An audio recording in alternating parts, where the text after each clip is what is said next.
Hello and welcome to Redneck Jane Austen, Chapter 8. Chapter 8. At 5 o'clock, the two ladies retired to dress, and at 6:30, Elizabeth was summoned to dinner.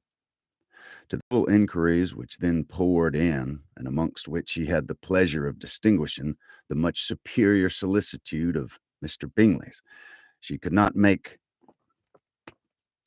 a very favorable answer. Jane was by no means better. The sisters, on hearing this, repeated 3 or 4 times how much they were grieved, how shocking it was to have a bad cold, and how excessively they disliked being ill themselves, and then thought no more of the matter. And their indifference toward Jane, when she was not immediately before them, restored Elizabeth to the enjoyment of all her original dislike. Their brother, indeed, was the only one of the party whom she could regard with complacency. His anxiety for Jane was evident, and his attention to herself most pleasing, and they prevented her from feeling herself so much an intruder as she believed she was considered by the others. She had very little notice from any but him. Miss Bingley was engrossed by Mr. Darcy, her sister scarcely less so, and as for Mr. Hurst, by whom Elizabeth sat, he was no indolent man, who lived only to drink, eat, and play at cards, who when he had found her preferred a plain dish to a rag out, and had nothing to say to her. When dinner was over, she returned directly to Jane, and Miss Bingley began abusing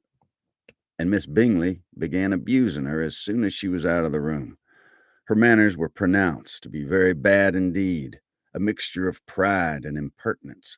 She had no conversation, no style, no taste, no beauty. Mrs. Hurst thought the same, and added, "She has nothing, in short, to recommend her but being an excellent walker. I shall never forget her appearance this morning. She really looked almost wild." "She did indeed, Louisa. I could hardly keep my countenance. Very nonsensical to come at all.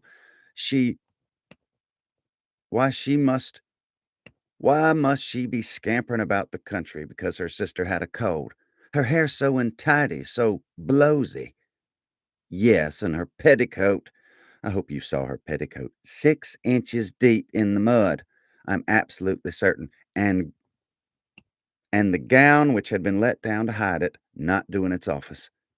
Your pictures may be very exact, Louisa," said Bingley. Oh, Bingley. "Your picture may be very exact, Louisa," said Bingley, "but this was all lost upon me. I thought Miss Elizabeth Bennet looked remarkably well when she came into the room this morning. Her dirty petticoat quite escaped my notice."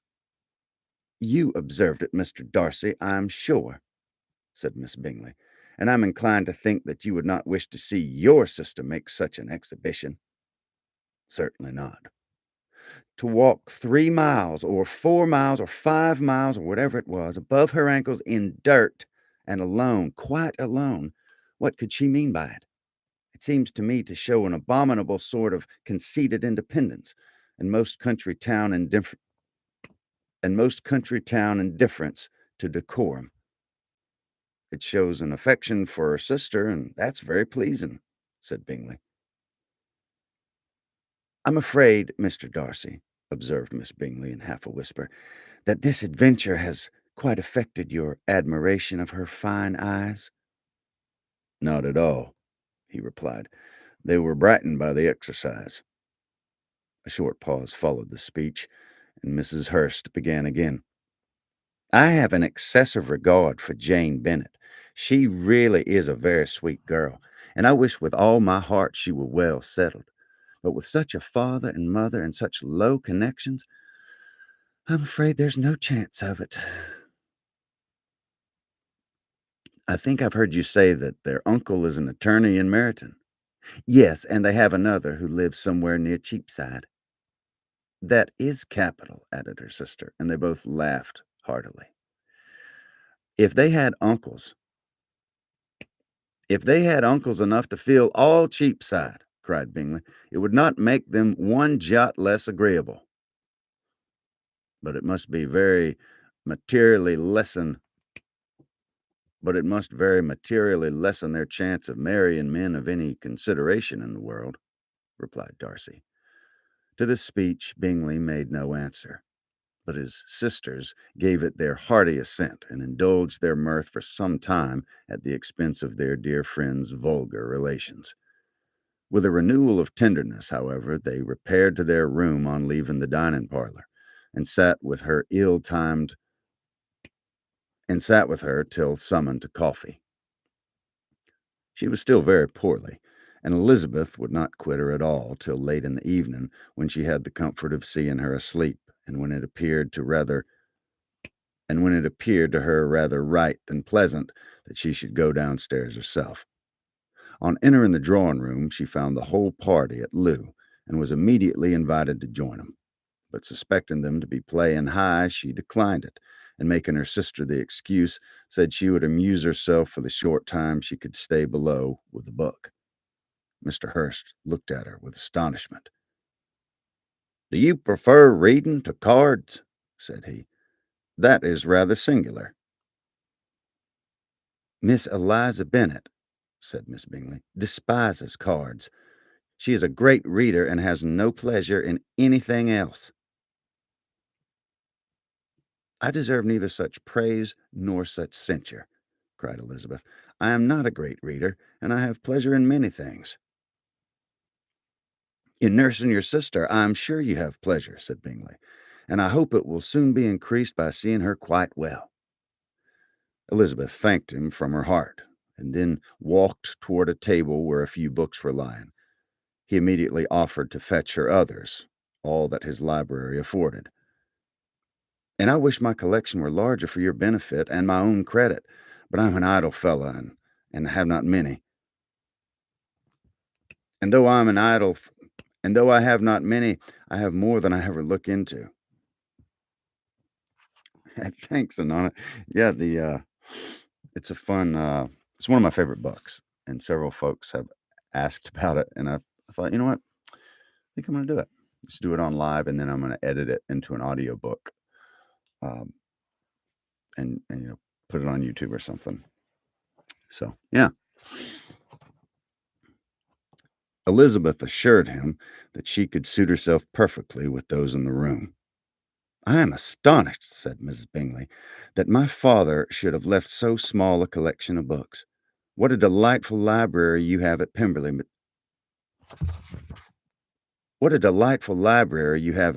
Mr. Darcy."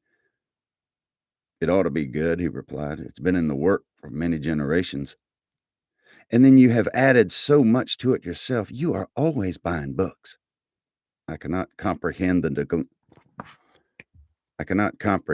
neglect of a family library in such days as these." "Neglect? I'm sure you neglect nothing that can add to the beauties of that noble place. Charles, when you build your house, I wish it might be half as delightful as Pemberley." "I wish it may. But I would really advise you to make your purchase in that neighborhood, and take Pemberley for a kind of model. There's not a finer country in England than Derbyshire." "With all my heart, I'll buy Pemberley itself if Darcy'll sell it." "I'm talking of possibilities, Charles.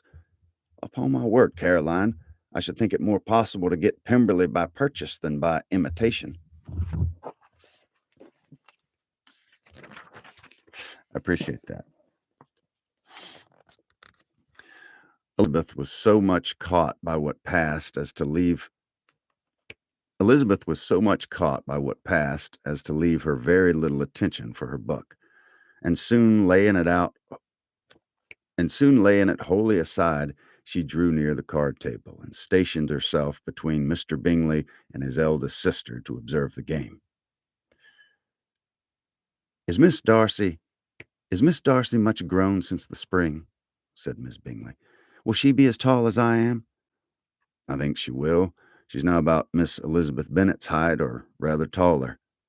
"How I long to see her again! I never met with anybody who delighted me so much. Such a countenance, such manners, and so extremely accomplished for her age. Her performance on the pianoforte is exquisite. It is amazing to me, said Bingley, how young ladies can have the patience to be so very accomplished, as they all are. All young ladies accomplished? My dear Charles, what do you mean?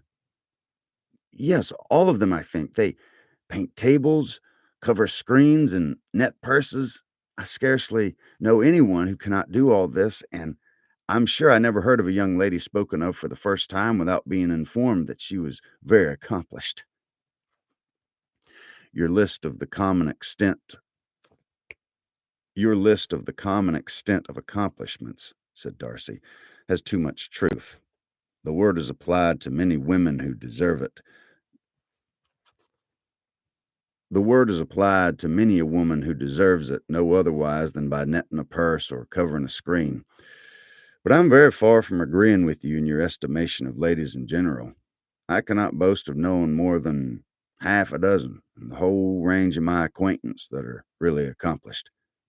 Nor I am sure, said Miss Bingley. Then, observed Elizabeth, you must comprehend a great deal in your idea of an accomplished woman. Yes, I do comprehend a great deal in it. Oh, certainly, cried his faithful assistant. No one can really be esteemed accomplished who does not greatly surpass what is usually met with.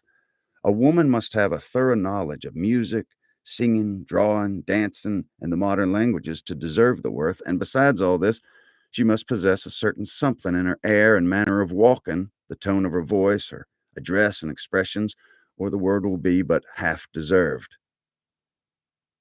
All this she must possess, added Darcy, and to all this she must yet add something more substantial, in the improvement of her mind by extensive reading.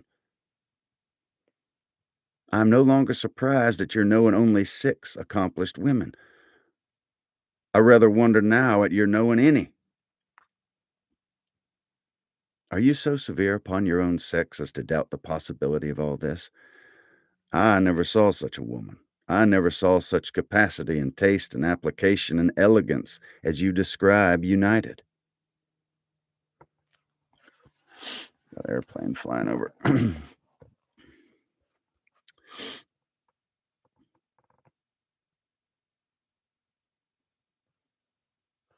Let's see.